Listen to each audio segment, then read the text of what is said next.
Good afternoon, everyone. So for today's discussion, let's bow down our heads and let's pray. Dear Lord, thank you for the blessings that you have given to us. Thank you for the gift of life. Lord, as we start our discussion for today, we are asking for your guidance and we are hoping that we can finish this discussion and we can apply this in our life. May you guide us and protect us in these times. All this we ask and pray through your Jesus Christ, Son. Amen. Good afternoon, everyone. Hello, everyone. Good afternoon. So, Good afternoon. in this afternoon, we are going to discuss about the 10 modified questions about our lesson study. So to start with, let me ask this first question. Who among the teachers described below is doing assessment? A. Mrs. Bautista, who is administering a test to her students. B. Mr. Ferrer, who is counting the scores obtained the students in his test. C. Ms. Leiva, who is computing the final grade of the students after completing all the requirements. Or letter D. Professor Cuevas, who is planning for a remedial instruction after knowing that students performed poorly in her test. If anyone wants to answer, please raise your hand. Okay, Miss Rialyn, you raise your hand. I think letter C. Letter C. Why? Why letter C? According to Fenton, 1996, assessment is the collecting of relevant information that may relied or for making decision, like did Ms. Leiva computing final grade after completing the requirement, which involved gathering data and analyzing based on the performance of the students, which diverse sourced in order to develop deep understanding of, of what students know and understand. Also, Ms. Leiva for her basis on making judgment of their learning process. That would all isa more. So for this, I have an additional question for you, for in line with your first question. So here it is. Mr. Fernandez is judging the accuracy of these statements. Which statements will he consider as correct? Here are the sequence of your choice. Number 1. Test is a tool to measure a trait. Number 2. Measurement is the process of qualifying a given trait. Number 3. Assessment is the gathering of quantitative and qualitative data.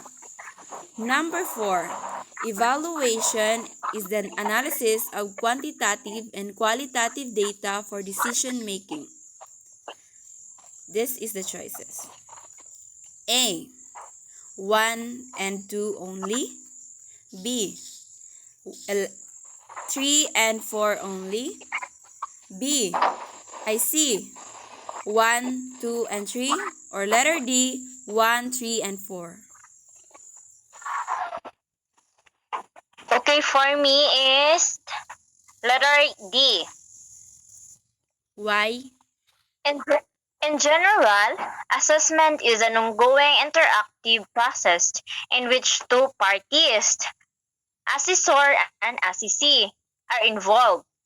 The assessor is someone who is assessed the performance based on the defined standards, while assessee is one who is being assist the process.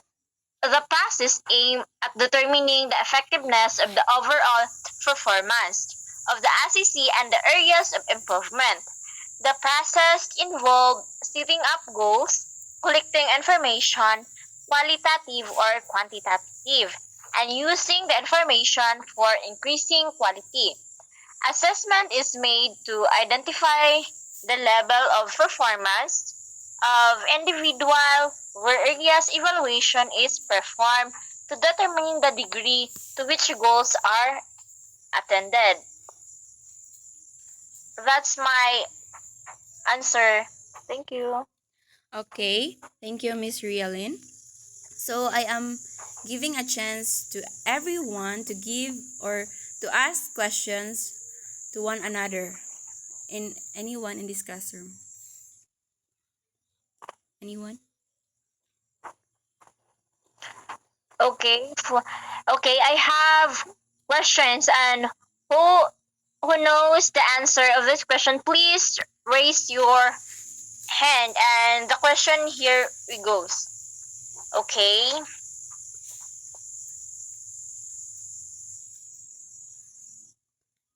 After Burello gives short quiz to find out how will students have understood the lesson. What type of assessment was done? A. Summative assessment. B. Formative assessment. C. Diagnostic assessment. D. Placement assessment.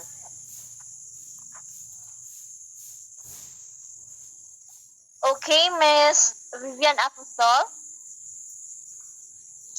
So for me, the answer is letter B. Kindly turn on your Formative, camera. since the purpose of the assessment is to find out what the student have understood from the exercise about the lesson presented in the form of a quiz. The result of it is formative assessment give immediate feedback about the student learning for that day. Option A, summative tests cover a broad range of lessons, usually in the form of final test or achievement test. Option C, diagnostic tests aim to determine recurring problem that should be an input to remedial or any follow-up question or follow-up lesson. Option D, placement assessment, is more on determining the area or group a learner is most fit in order to receive and appreciate instruction. The key word of it is after doing the exercise on verb. That's all. Okay, I have follow-up questions. Go. You are assessing for learning. Which of these will you likely do? A. Giving grades to students. B. Reporting to parents the performance of their child. C. Recommending new policies in grading students. D. Assessing the strength of the weaknesses of students. For me, the assessing the strength and weaknesses of the student.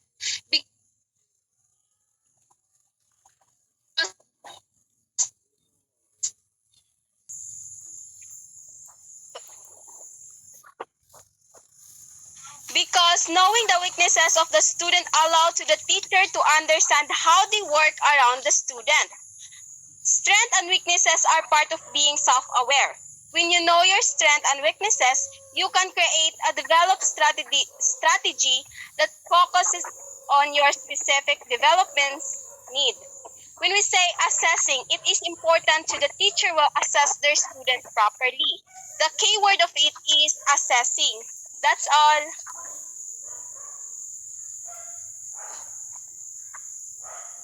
Okay, thank you, Ms. Vivian Apostol.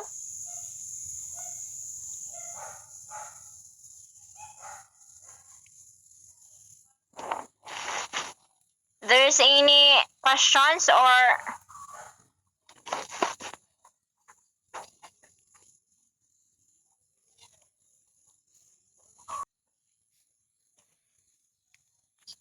okay, Miss Vivian? So this is my question for number 5. Miss Saplan is planning to do an assessment of learning. Which of these should she include in her plan considering her purpose for assessment? A. How to give immediate feedback to students' strengths and weaknesses. B. How to determine the area of interest of learners. B. C. How to certify student achievement. D. How to design one instruction. So, who want to answer the question, please raise your hand. Ulan na.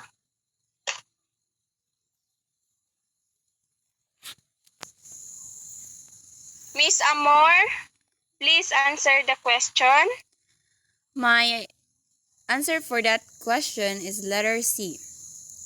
Since Miss Saplan is planning to do an assessment of learning, so she should include in her plan how to certify students' achievement considering her purpose of assessment.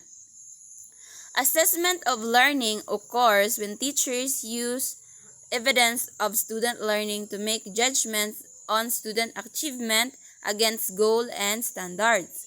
Student achievement refers to the extent to which a learner has attained their short or long-term educational goals.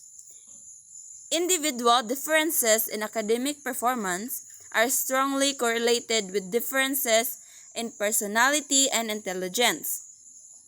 Assessment is a key component of learning because it helps students learn. When students are able to see how they are doing in the class, they are able to determine whether or not they understand course material. Assessment can also help motivate students. In this situation, the key ideas we can see is the assessment of students' achievement or performance. That would be all. So, thank you, Amor. And I have an additional question for you. Number 6. You targeted that after instruction, your students should be able to show their abilities to solve problems with speed and accuracy.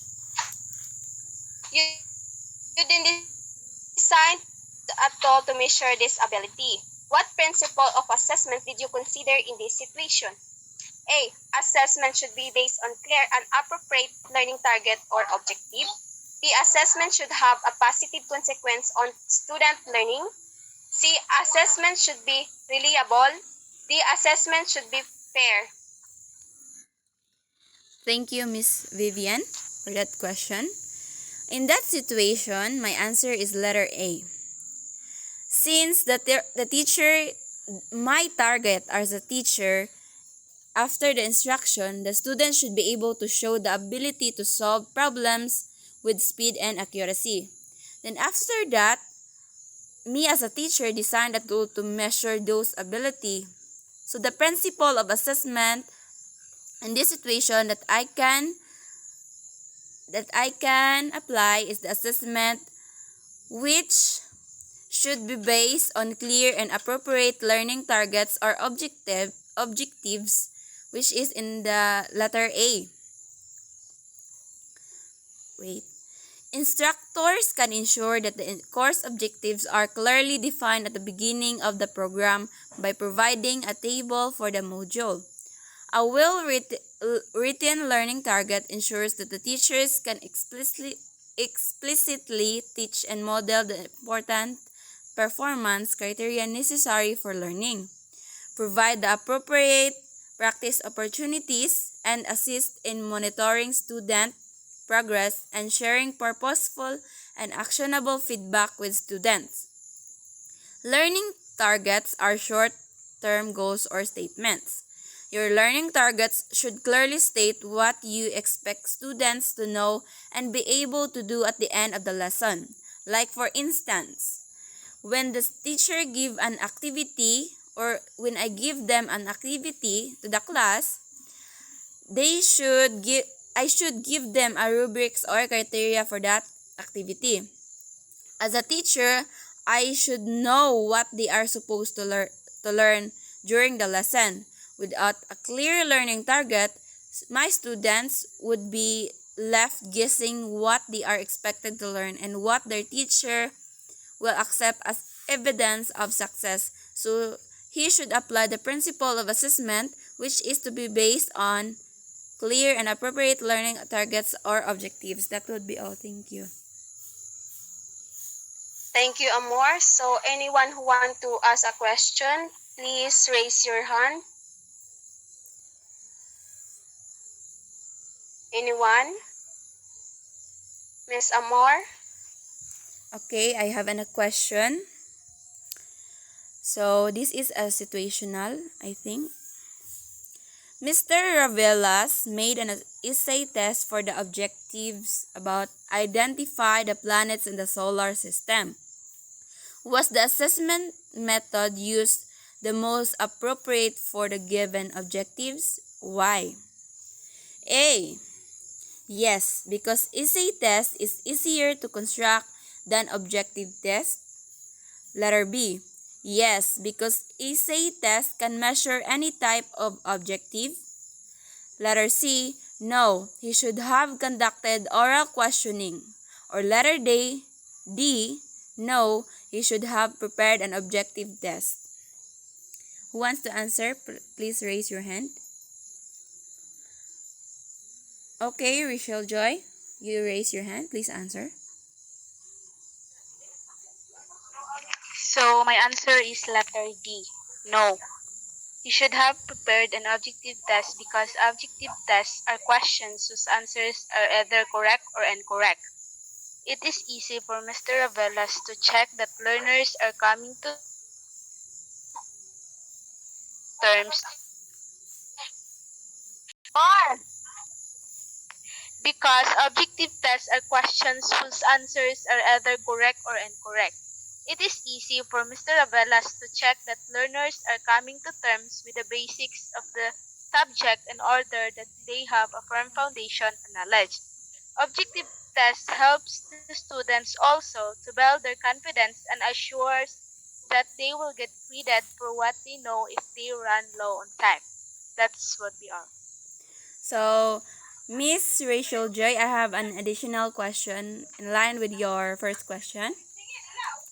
So, Mr. Cedro wants to test students' knowledge of the different places in the Philippines, their capital and their products, and so he gave his students an essay test. If you were the teacher, will you do the same? Letter A. No. The giving of an objective test is more appropriate than the use of essay. Letter B. No. Such method of assessment is inappropriate because essay is difficult. Letter C. Yes. Essay tests could measure more than what other tests could measure. Or letter D. Yes. Essay test is the best in measuring any type of knowledge. My answer is letter A. No. Why? The giving of an objective test is more appropriate than the use of essay. Essay and objective exams are both good ways to evaluate a student's level of knowledge, but essays are hard on students with writing issues. So if I will become a teacher, I will not do the same with Mr. Cedro. I will give students a objective test like multiple choice because multiple choice items are best used for checking whether thought have learned facts and routine procedures that have one clearly correct answer. That's would be all. Thank you. Okay, thank you, Miss Rachel Joy Huban. Anyone who wants to ask? Okay, Rachel Joy, you raise your hand. So this is my question. If a teacher has set objectives in all domains or learning targets and which could be assessed using a single performance task, what criterion on selecting a task should be considered? A. Generalizability. A. Generalizability. B. Fairness. C. Multiple foci. And D. Teachability. Anyone who wants to answer, please raise your hand.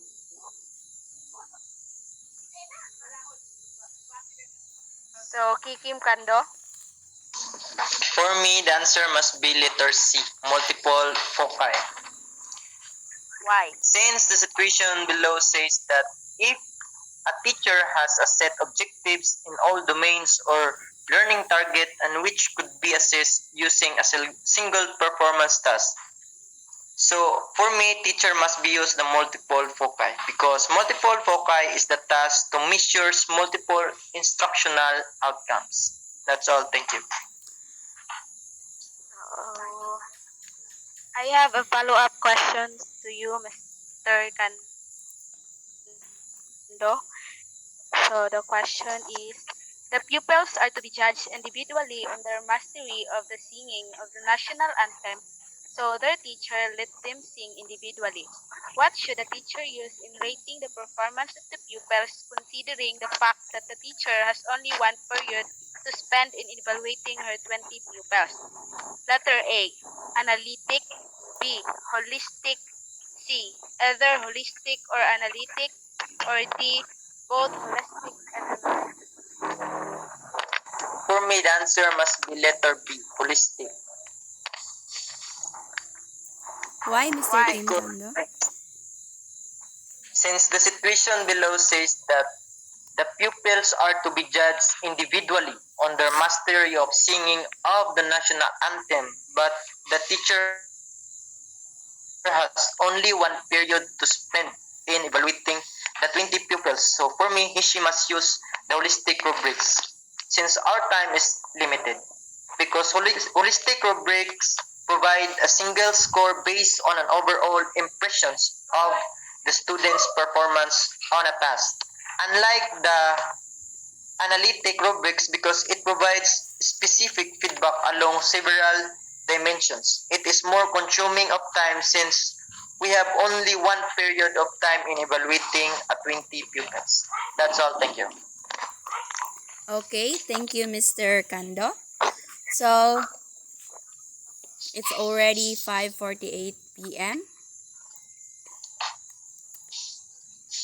So, any clarification and any questions regarding about the assessment of No, learning? Miss Apor. Okay. We understand And